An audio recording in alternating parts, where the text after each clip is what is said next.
Santa Ana Park.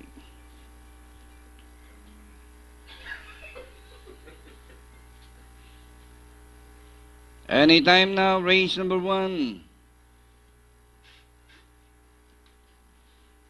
And the race on in a knee-jerking beginning, the outstanding favorite, Jingle racing on the outside is Pure Joy Livelihood in third.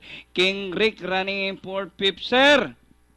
Jeboy, and on the outside, rushing up is Dragon May, Ferrari 1, Ula Juan, Kirikada Milagros is running at the tail of the field.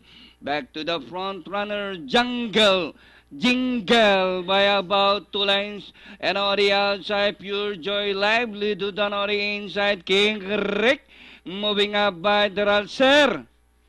Boy, and as they race the final corner, Jingle in full throttle, this time by about 4 lengths.